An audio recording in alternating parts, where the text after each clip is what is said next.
Dene salajengipun nun inggih lumadi tata cara candhaipun nun inggih gegandhengan menika kadang pisan sutra sampun wonten ing sasana rinengga pramila kawula nglajengaken tata cara sungkem pangabekten. Wonten ing kalau dalam menika dumateng panjenenganipun Bapak Marjono kasuwun tumuju dhateng sasana rinengga ingkang saperlu anglolos duwung. Tata cara pangabekten kapratitisaken déning penyanyiipun Ibu Titik saking VM Make Up Solo ingkang minangka juru sumbaganipun. Wontenipun tata cara sungkem pangabekten menika kairing tembang wiwit aku isih bayi. Sumangga nuwun.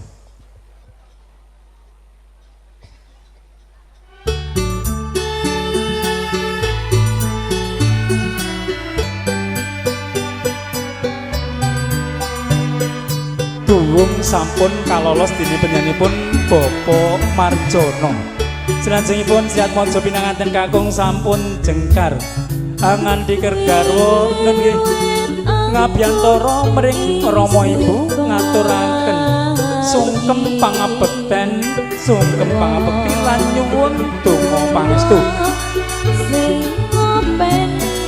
Aturipun penganten putri langkung mengaten Rama Ibu ingkang kula bekteni siang pasaran rati sembah pangabekti kula katur sangandhaping padha Rama bilawit tasih alit ngantos tumeka dewasa tansah damel repotipun Ibu kula ngaturaken pangabekten lan nyuwun donga pangestu. Lajeng Kang Rama atur pangandikan mekaten kirang langkungipun iya nduk anakku cah ayu aja mbok bacutake aturmu pancen wis mengkono kewajibane wong tuwa marang anak sing ati-ati nggonmu lelaki marang garwamu tansah eling marang Gusti Kang Maha Agung. Rama lan ibumu rina pantaran wengi tansah ndedonga muga-muga apa kang dadi gegayana bisa kasembadan urip ayem tentrem bagya mulya ing donya tumekeng ing gendangan.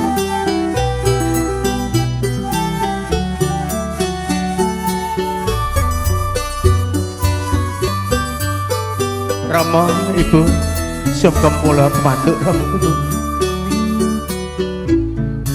Aduh Rama Ibu ngapuranen aku sampun paripurna sungkem atur pangabekten dhateng Rama Ibu penganten putri. Ing salajengipun Sriat Maja pinanganten kekalih alumampat tumuju dhateng Ibu kaliyan ingkang angembani saking penganten kakung ing mangketan beda patrape anggenipun ngaturaken sungkem pangabekten.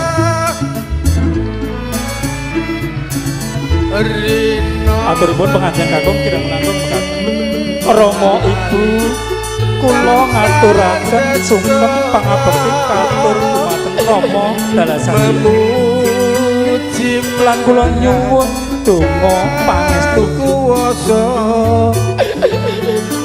Iya nggih anakku pangestu nggih pare wiwit ana kandhane ibu tak ketremayan dadi manungsa kang utama.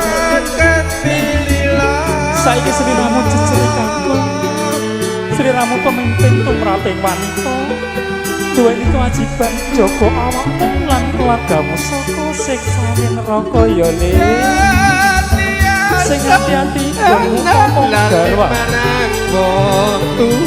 tansah eling marang wong tuamu sakloro yen tak dongake yen katekan sediang lan apa kang dadi kendhayana bisa kasembahan ya le ora ana pepalang sawijo lali bareng yo keluarga kang sakinah mawaddah warahmah yen tiana siji sing wani juara kane donya ana sukune wong tua wong kang tuhu suci gede ganjarane gantiana anak lali marang wong tua yen gantiana siji sing wani gantiana anak lali marang wong tua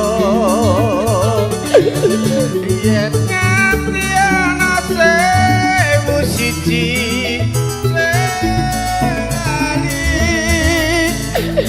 suara kalentonya ana sukune wong tua wong kang suci gede ganjarane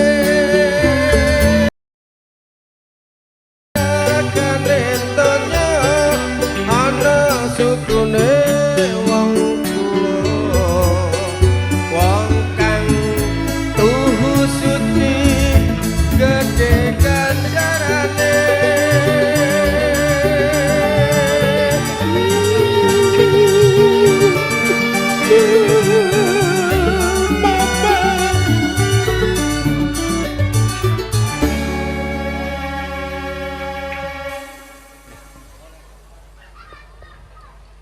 mekaten sampun paripurna tata cara pangabekten dene salajengipun nun nggih foto pinilih menapa dene foto pangeston saking keluarga ageng kadang pisan sutresna wonten ing kalodhan menika katur dumateng panjenenganipun Bapak Joni Rumiko kasuwun anuting keluarga ageng saking panjenenganipun Swargi Bapak Sumarno menapa dene saking Ibu Jumiranti kangge nindakaken foto pangeston ngantos sak cekapipun wondene ing mangke sak paripurnaning saking keluarga kadang besan sutresna sampun paripurna kalajengaken foto pinilih menapa dene foto pangeston saking keluarga ingkang hamengku gati wonten ing kalodhangan menika mangke ingkang meratitesaken wontenipun foto saking keluarga ingkang hamengku gati niki panjenenganipun Bapak Heri Purwanto.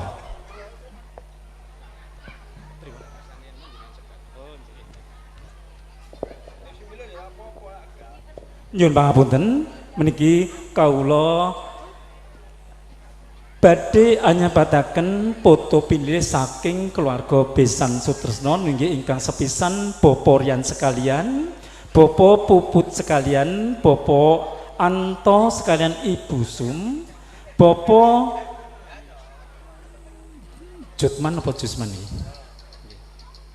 Bapak Bengki sekalian, Bapak Bade, lajeng Ibu Lasrim Pedan, lajeng Ibu Winarti lan ugi Ibu Yekti sekeluarga dumateng asma ingkang kawula sebat kasuwun tumuju wonten ing sasana rindha ingkang sapelun nindakaken foto pinilih kalian putra temanten sarimbit. Para tamu kakung saha putri nyuwun pangapunten pilih pahargyan prasaja ing kalenggan menika ugi sinengkuyung dening VM Makeup lan ugi lelangan budaya saking Bonita Musik ingkang dipun pangarsani dening Mas Bonet lan ugi saking foto harga teman menapa dene video syuting saking Wahana Production lan sound system saking Anang Kaworan. Mekaten para tamu kakung saha putri ingkang saged kula aturaken wondene kangge nyuwak sepining swasana wekdal kula aturaken dumateng grup Lelipur atur sugata saking Bonita Musik. Semoga